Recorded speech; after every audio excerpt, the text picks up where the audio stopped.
मेरे पास एक Excel data है और उसका हम रिपोर्ट बनाएँगे और इस रिपोर्ट को बनाने के लिए हम कोई भी फ़ॉर्मूला का इस्तेमाल नहीं करेंगे, बल्कि एक्सेल में एक फ़ंक्शन होता है पाइवोट टेबल।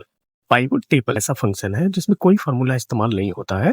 अगर आप उसको सीख लेते हैं, बेसिक भी अगर इस्तेमाल कर लेते हैं, तो आप किसी भी ऑफ़िस में या कंपनी में डेली का रिपोर्ट या मंथली का रिपोर्ट आसानी से बना सकते हैं।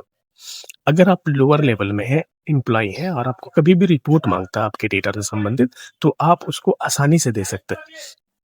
पाइवट बनाने के बाद उसके बाद आप चार्ट के थ्रू भी उसे आसानी से समझ सकते हैं उस रिपोर्ट को।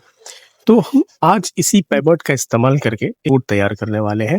थोड़ी बहुत हम इसमें चार्ट का इस्तेमाल करेंगे और उस चार्ट को विजुअलाइजेशन के थ्रू हम देखने की कोशिश करेंगे कि हमारा रिपोर्ट कैसे दिखता है। आगे हम चार्ट सीखेंगे। मेरे पास ये डेटा है और ये बिल्कुल स्क्रैप है, किसी भी तरह से ऑर्गेनाइज़ नहीं है और आज हम इसी डेटा का इस्तेमाल करके एक रिपोर्ट बनाने वाले हैं और हम इस रिपोर्ट को बनाने के लिए सिर्फ़ पिवोट का इस्तेमाल करेंगे और कोई भी फ़ंक्शन यूज़ नहीं करेंगे। जब हमारा रिपोर्ट तैयार होगा, तो ये डेटा जो स्क्रैप आप देख रहे हैं, वो डेटा कन्वर्ट होकर के एक रिपोर्ट में बदल जाएगा, जो इस तरह का दिखेगा। इस रिपोर्ट में हमने टॉप 3 प्रोडक्ट निकाले हैं, सिटी वाइज़ सेल्स निकाला है और उसके बाद कैटेगरीज़ वाइज़ सेल्स निकाला है। चलिए हम आगे बढ़ते हैं और इसको सीखने की कोशिश करते हैं। तो इस तरह का डेटा है मेरे पास, आप देख रहे हैं। हम इसको सबसे पहले सेलेक्ट करेंगे क्योंकि ये ऑर्गेनाइज़ नहीं है, ये बिल्कुल भी देखने में अच्छा नहीं लगता है। इसका फ़ॉन्ट भी एक जैसा है और बॉर्डर भी नहीं लगा हुआ है। तो हम सबसे पहले देखेंगे हमको निकालना क्या है, तो हमको ये 4 चीज़ें निकालनी है।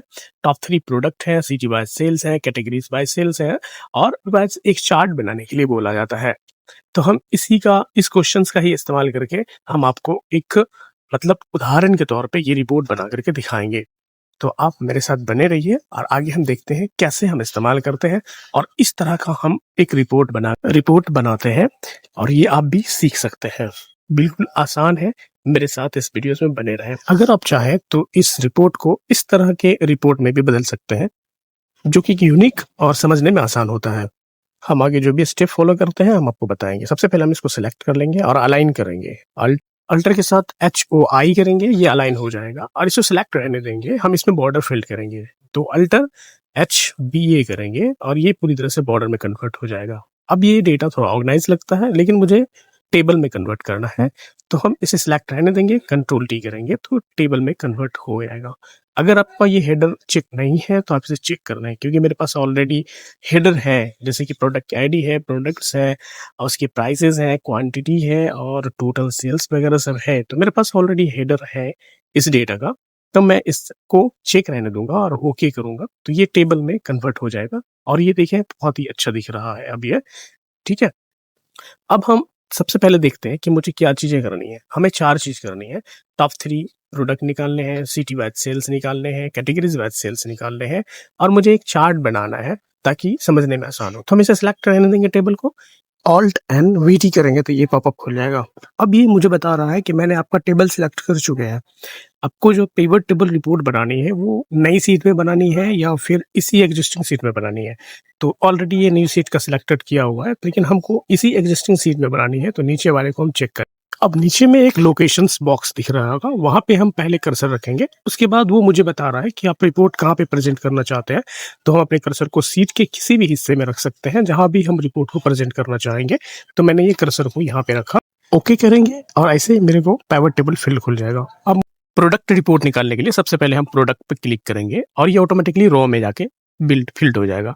उसके बाद हम टोटल सेल पे क्लिक करेंगे और ये एक और कॉलम में फ़िल हो जाएगा, जो सामने में जो दिख रहा है ये रिपोर्ट निकल के कि टोटल प्रोडक्ट्स से कौन से प्रोडक्ट्स के कितने सेल हुए। हमको बोला गया सिर्फ टॉप 3 प्रोडक्ट्स का सेल निकालने के लिए, लेकिन यहाँ तो सारे प्रोडक्ट का सेल निकल के आ गया।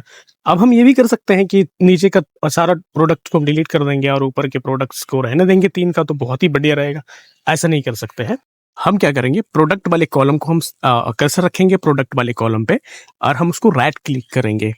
अब इसमें आप देख सकते हैं फ़िल्टर है, फ़िल्टर पे जैसे आप कर्सर लेके जाएँगे वहाँ पे टॉप 10 करके एक ऑप्शन आता है, आप उस पे क्लिक करेंगे। तो जैसे आप टॉप 10 के ऊपर आप क्लिक करेंगे, तो टॉप 10 का फ़ील्ड खुल के आ जाएगा। आप उसमें दिख रहे होंगे कि आप ये 10 लिखा हुआ है, आपके कितना भी लिखा रहेगा, आपको जो भी निकालना होगा आप डालिए और निकल जाएगा। हमने 3 डाला और ये प्रोडक्ट रिपोर्ट निकल के आ गया, टॉप 3 प्रोडक्ट्स। अब हम उसको क्या करेंगे, ऊपर में मर्ज करेंगे पहले सेल्स और उस पे लिख देंगे टॉप 3 प्रोडक्ट्स, ये टॉप 3 प्रोडक्ट हम उसको लिखेंगे। अब सिटी बाद सेल्स निकालने के लिए सेम मेथड का उपयोग करेंगे। हम सेलेक्ट करके ऑल्ट एंड वीटी करेंगे, एक पॉपअप आएगा और फिर से हम उसको स्प्रेडशीट को सेलेक्ट करेंगे। उसके बाद हम कर्सर को वहीं रखेंगे जहां पे हमको रिपोर्ट चाहिए होगा और फिर हम उसको ओके कर देंगे। मुझे एक फील्ड नजर आएगा जो पिवोट टेबल का होगा। अब मुझे सिटी बाय सेल्स निकालनी है तो सबसे पहले हम सिटी को सिलेक्ट करेंगे। सिटी को सिलेक्ट करने के बाद हम टोटल सेल को सिलेक्ट करेंगे। देख सकते हैं टोटल सेल निकल के तैयार हो गया जो कि सिटी बाय सेल्स है। तो अब ऊपर के कॉलम को मर्ज करेंगे, अल्टर HMC करेंगे और उसके बाद उस पर लिख देंगे सिटी वाइज सेल्स। अब मुझे कैटेगरीज बाय सेल निकालने हैं तो सेम मेथड का उपयोग करेंगे। सबसे पहले डेटा को सिलेक्ट करेंगे और ऑल्ट एंड VT करेंगे तो पॉपअप खुल जाएगा। फिर से ये टेबल को सिलेक्ट कर लिया है, हम एग्जिस्टिंग सीट को सिलेक्ट करेंगे। उसके बाद लोकेशन में कर्सर रखेंगे, उसके बाद हम अपने लोकेशन वहां पे देंगे और फिर उसके बाद ओके कर देंगे और फिर से ये एक फील्ड खुल के आ जाएगा जो पिवट टेबल फील्ड होगा। मुझे कैटेगरीज बाय सेल्स निकालने हैं तो सबसे पहले हम कैटेगरीज को क्लिक करेंगे और वो कैटेगरीज जो है ऑटोमेटिकली रो में आ जाएगा। उसके बाद हम टोटल सेल को क्लिक करेंगे और ये रिपोर्ट मेरा निकल के तैयार हो गया। ऊपर के दोनों कॉलम को हम मर्ज करेंगे ऑल्ट MC से और उस पर लिख देंगे हम categories by sale. Report complete हो चुका है। इसके हेडर को थोड़ी बोल्ड करके यूनिक कलर दीजिए और बेटर हो जाएगा। मैं एक चीज आपको बताने वाला हूँ, एक एनालिसिस करके टेबल होता है, ऊपर में आप देख रहे होंगे मेरे कर्सर दिखा रहा है, उस पर आप जैसे क्लिक करें, अब इस पे जैसे क्लिक करेंगे तो बगल में पिवोट चार्ट दिखेगा। पिवोट चार्ट के बगल में एक ऑप्शन आता है और रिकमेंडेड पिवोट टेबल, आप उस पे टेबल पे क्लिक करके आप अपने रिपोर्ट को और भी बेटर कर सकते हैं। इसमें आपको कोई फॉर्मेटिंग करने की जरूरत नहीं होती है, ये इनबिल्ड होता है इसके।